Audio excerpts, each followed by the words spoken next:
ભુજની આનબાન અને શાનશમાં હમીરસર તળાવમાં જળચર પક્ષી અને વિદેશી પક્ષીના શિકારની પ્રવૃત્તિ બે રોકટોક ચાલી રહી છે. હમીરસરના ખુલ્લા પટમાં વસવાટ કરતા શિકારીની ટોળકીનું આ કારસ્તાન બહાર આવ્યું છે. કચ્છ આમતક દૈનિક અને ટીવી ન્યૂઝના રિપોર્ટરની જાત મુલાકાતમાં સનસનીખેજ માહિતી બહાર આવી છે. તાત્કાલિક અસરથી નગરપાલિકાની ટીમ દોડી આવી અને ખુલ્લા પટમાં વસવાટ કરતા શિકારીઓના પરિવારને બહાર કાઢવામાં આવ્યા હતા.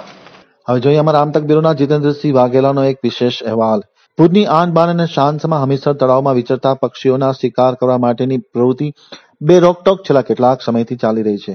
હાલ હમીરસર તળાવમાં પાણી નહીં હોવાના કારણે ખુલ્લો પટ જોવા મળી રહ્યો છે, ત્યારે શિકારીની ટોળકી પોતાના પરિવાર સાથે હમીરસરના ખુલ્લા મેદાનમાં ડેરા તંબુ તાણ્યા છે અને વસવાટ કરી રહ્યા છે. હાલ ચાવડી નજીક હમીરસર તળાવમાં પાણીના ખાબોચિયા ભર્યા છે. તેમાં વિચરતા પક્ષીઓના રાત્રે બે રોકટોક ગેરકાયદે શિકાર કરવામાં આવી રહ્યો છે.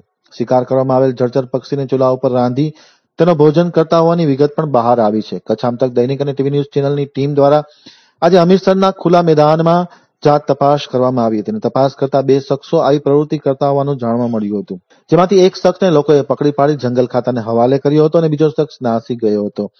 હમીરસરના ખુલ્લા મેદાનમાં 7 થી 8 જેટલા ચૂલા પર જળચર પક્ષીનો શિકાર કરી તેને શેકીને મિજબાની મનાવવાની પ્રવૃત્તિ બે રોકટોક ચાલી રહી છે. ટીમની જાત તપાસમાં એવું પણ જાણવા મળ્યું છે કે શિકારી શખ્સો જળચર પક્ષીના માંસમાં કુકડીનું માંસ પણ ભેળસેળ કરી બહાર વેચાણ કરી રહ્યા છે તેવી વિગત પણ જોવા મળી છે. છેલ્લા કેટલાક સમયથી હમીરસર તળાવમાં પ્રથમ ગેરકાયદેસર માછીમારી કરવાની પ્રવૃત્તિ પણ ચાલી રહી હતી અને ત્યારબાદ જળચર પક્ષીનો શિકાર કરી કુકડીના માંસ સાથે આ માંસ ભેળસેળ કરી અને ઊંચા ભાવે વેચાણ કરવાની પ્રવૃત્તિ પણ ખુદ ચાલી રહી હોવાનું જાણવા મળ્યું છે. ક્યારેક ખુદ શિકારીની ટોળકીના પરિવારજનો પણ હમીરસરના ખુલ્લા પટમાં માંસ શેકી રાંધી અને મિજબાની મારતા હોવાની માહિતી પણ ઉપલબ્ધ થયેલ છે. વિદેશી પક્ષીઓ પણ શિયાળાની સિઝનમાં હમીરસરમાં મુકામ કરતા હોય છે.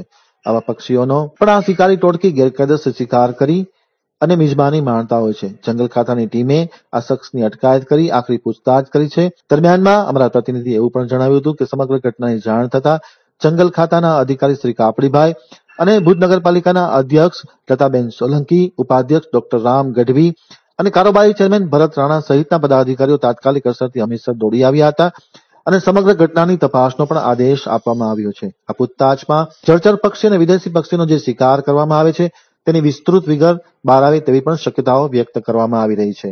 હંમેશા તળાવ દુકાળને કારણે ખાલી પણ છે અને અનેક સ્વચ્છતાથી માંડી અને હમીરસરને કિનારે જે બ્યુટિફિકેશન માટે સારામાં સારો નગરપાલિકાએ ખર્ચો કર્યો અને જાગૃત નાગરિકો અપીલ પણ કરે છે. એ કિનારો તમે જોશો તો તદ્દન બાંકડાઓ અને જે બનાવેલા છે એના ઉપર અસામાજિક તત્વો, દારૂવાળા, માછલા પકડનારાઓ, ભીખ માગનારાઓ અને રામરોટીમાં મફતનું માગી ખાનારાઓ બધાનો જમેલો જામી જાય છે. અને બ્યુટિફિકેશન છે જે બ્યુટિફિકેશન છે જ નહીં, ખરેખર તો આ સફાઈનું ઝુંબેશ ઉપાડ્યું હોય તો આ તત્વોનો સાફાસ કરી અને સફાઈ કરવી જોઈએ અને શહેરને સારું બનાવવું જોઈએ મારું માનવું છે. આપણે અહીંયા કને આ હમીરસરની ઘટના જે બની ગઈ છે એ આટલા લગભગ 50મી ઘટના હશે. જાગૃત નાગરિકો અત્યારના અહીંના અને જાગૃત પ્રબુદ્ધ નાગરિકોએ બધા મળીને અને હરિમહિર શહેર અને ભુજ શહેરના માટે ચિંતિત નાગરિકોએ અહીંયા કને આવી અને અહીંયા કને આ માછલી પકડનારાઓને પકડી અને એની પાસે કંઈક જે અખાદ્ય પદાર્થો અને શિકાર કરેલો હોય એવા પક્ષીઓનો અવશેષો છે એ આ વખતે હંમેશા આ 50મો બનાવ છે કે જ્યારે માછીમારોને કોઈ પક્ષી પણ પકડનારાને જાગૃત નાગરિકો પકડે છે, કોઈ સત્તાવાળા પકડ્યા નથી. આ ન્યુસન્સ જે છે અહીંયા કને કિનારે બેસનારા માણસો એ ન્યુસન્સને હટાવી દેવામાં આવે તો ન્યુસન્સ હટે અને સત્તાવાળાએ આના પર ધ્યાન આપવું ખાસ જરૂરી છે. અને આ બાબતે સત્તાવાળાએ કડક પગલાં લઈ અને માહિતીના બ્યુટિફિકેશન માટે કરવું જોઈએ. એમાં ખાસ મીડિયા અને આ બધા આપણે જાગૃત નાગરિકોએ જે સેવા બજી છે એ બદલ આપણો બધાનો જેટલો આભાર માનીએ એટલો છે. અને આ વસ્તુ જાગૃત કરવી જેવી છે કે અહીંયાથી ન્યુસન્સ હટાવો ગમે એમ કરીને આ ન્યુસન્સને હટાવો. સાચી ગંદકી, સમાજની ગંદકી આ છે.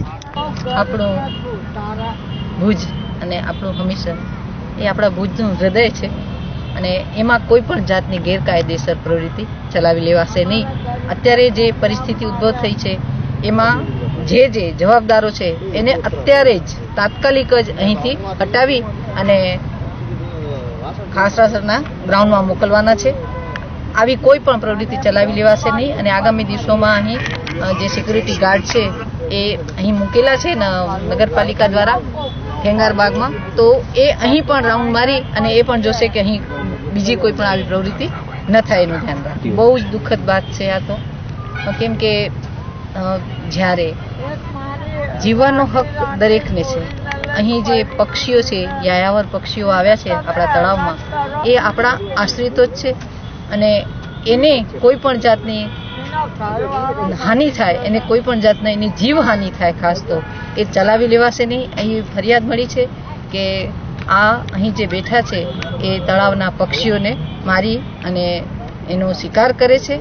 એટલે અમને ફરિયાદ મળતા જ અમે તાત્કાલિક અહીં આવી પહોંચ્યા છીએ અને એમને પકડીને પોલીસને હવાલે કરી દીધા છે અને બાકીના જે અહીં છે એ બધાને પણ આપણે આ જ ઘડીએ ટ્રેક્ટર મંગાવ્યું છે નગરપાલિકાનું અને એને બીજી જગ્યાએ વ્યવસ્થિત જ્યાં અત્યારે બીજા દબાણ હટાવીને મોકલેલા છે રાણાવારી ખાડમાં, ત્યાં બધાને મોકલી દઈશું. એમ થયું કે આ લોકો માટે કોઈ એ લોકો માટે રહેવાનું કે એવું નથી, તો વરસાદ નથી આવતો તો ભલે અહીં હોય, પણ એમણે એનો ગેરલાભ ઉઠાવ્યો છે. એટલે હવે આવું કોઈ દિવસ ચલાવી લેવાશે નહીં અને આજુબાજુમાં પણ જે પણ લોકો અહીં બેઠા છે પેન્સના રોટલા ઉપર, પેન્સના રોટલાની સામે, એ બધાને પણ આજે જ આપણે અહીંથી રિમૂવ કરી નાખશું અને બીજી વાર ન બેસે એનું ખાસ ધ્યાન રાખશું.